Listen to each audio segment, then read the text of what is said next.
Hello students. In today's class, we will continue our discussion on parts of a plant. In the previous class, we studied about roots and stem. Today, we will study about leaf, flower and fruits and seeds. Now, what is a leaf? The leaf is a thin, broad, flat and green part of a plant which is attached to the stem or branch. Look at the figure 8. The broad green part of the leaf is called lamina or leaf blade, and the thin stalk with which leaf is attached to the stem or branch is called petiole. Look at the midrib in the center of lamina. From here, a large number of veins spread out. Dear students, the midrib and veins consist of bundles of tiny tubes, some of which carry water and dissolved minerals into the leaf, and others carry away the food from the leaf. Besides this, there are minute pores on the surface of a leaf, which are called stomata, and the function of the stomata is to allow exchange of gases through it and also allow excess water vapor to get out of the leaf. And the leaf is green in color. Why? Because the leaves of plants contain green colored pigment called chlorophyll. Now, what are the functions of leaves? The leaves make food for the plant by photosynthesis. This you all know. And what are the other two functions? The leaves get rid of excess water from the plant through transpiration, and the leaves carry out the process of respiration in plant, which is the production of energy from food. Dear students, do you know that leaves are called food factories? Why? Because the leaves make food for the plant by the process of photosynthesis. And in photosynthesis, what happens? The green leaves of plant combines carbon dioxide and water in the presence of sunlight to make food and oxygen gas. This can be seen in the equation. Here we see carbon dioxide and water. They combine in the presence of sunlight and chlorophyll and form food and oxygen. And the food which is formed by the process of photosynthesis is glucose, which is stored in the different parts of the plants in the form of starch. It may be stored in the leaves, it may be stored in the roots as we see in the carrot, it can be stored in the stem as we see in the sugarcane, it may be stored in the fruits, in the flowers. Now, what is transpiration? The evaporation of water from the leaves of plants is called transpiration. Therefore, the excess water present in the plant is lost in the air by water vapor by the process of transpiration. It is done by the leaves. Due to transpiration, plants release a lot of water vapor into the air, and this water vapor is responsible for bringing rain. Thus, transpiration plays a very important role in the water cycle. Now, come to page 90. We will discuss about venation. What is venation?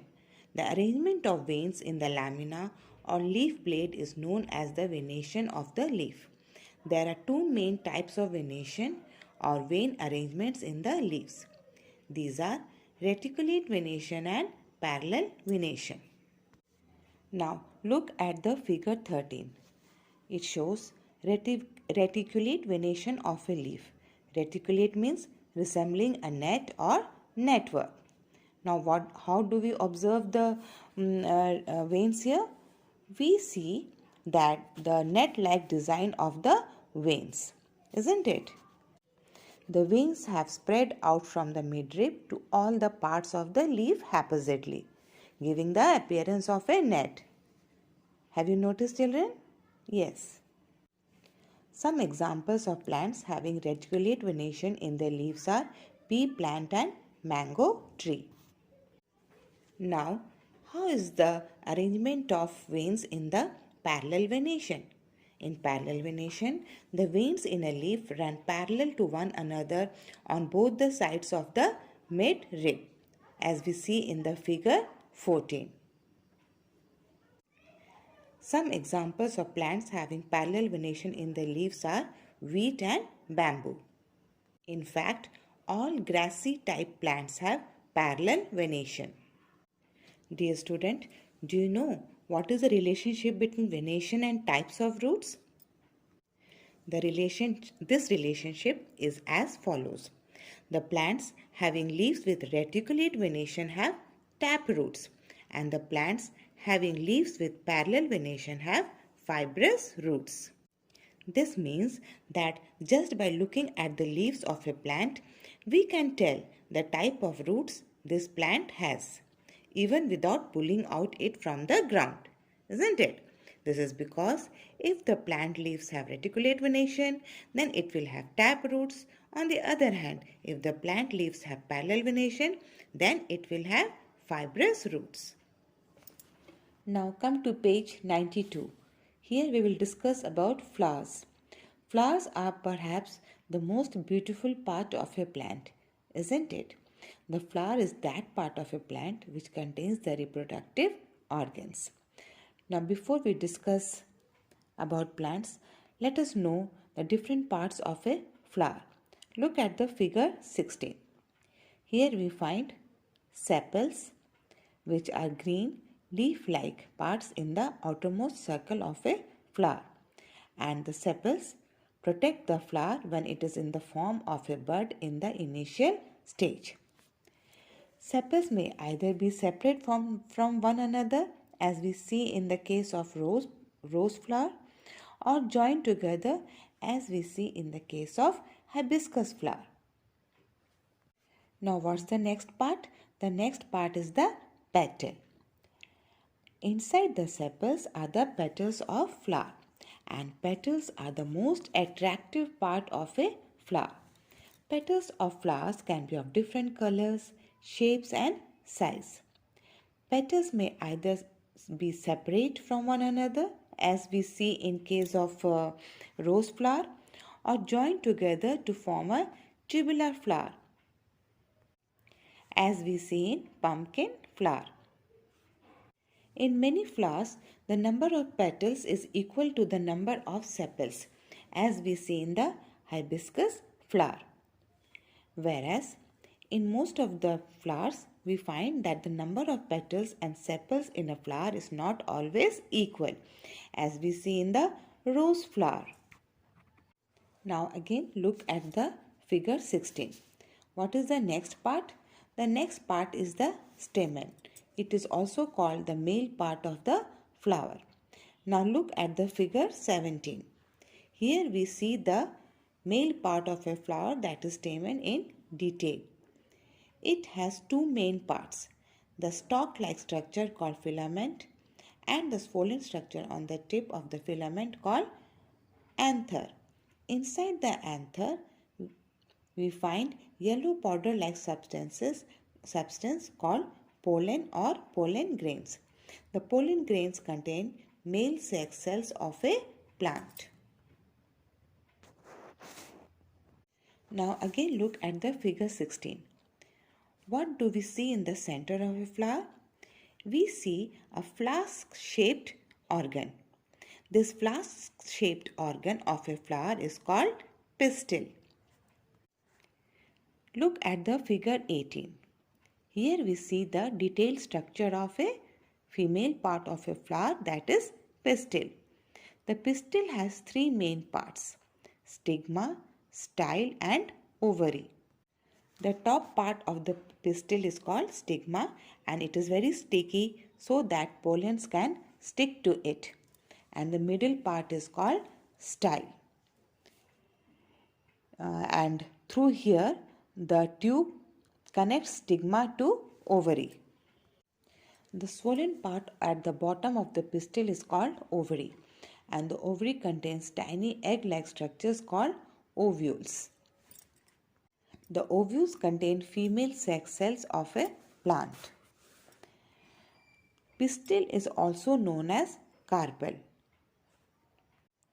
In most plants, the stamens and pistil are present in the same flower as we see in hibiscus flowers.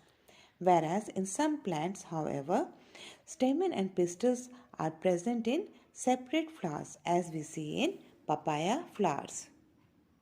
Now let us learn about fruits and seeds. What is a fruit?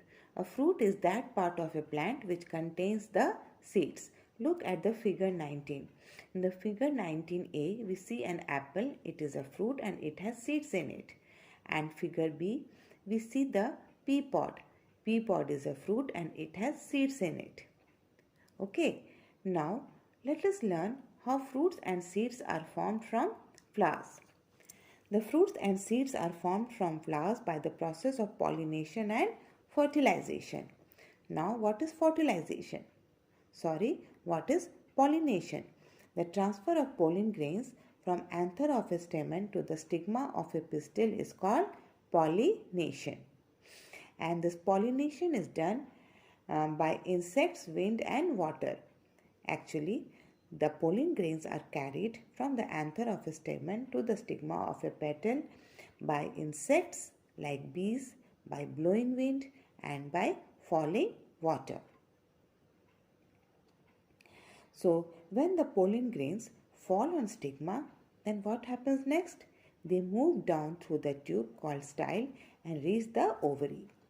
And in the ovary, the male sex cells present in pollens join with the female sex cells present in ovules. This joining together of male and female sex cells is called fertilization. What happens after fertilization? After fertilization, the ovules grow and become seeds, and the ovary of flower grows and becomes a fruit with seeds inside it. Okay. Now, in some cases we eat fruits and in some cases we eat seeds. Okay. Now, one more thing I want to tell students, that seed is also called the baby plant. Why? Because when we sow the seed in the ground, then we find a baby plant coming out. Isn't it? The seed germinate and the new plant comes out or not? Yes. So, here we conclude the chapter 7, Getting to Know Plants. Hope you liked the chapter and learned a lot about different types of plants and different parts of a plant and their functions. Thank you, children. Stay safe, stay healthy.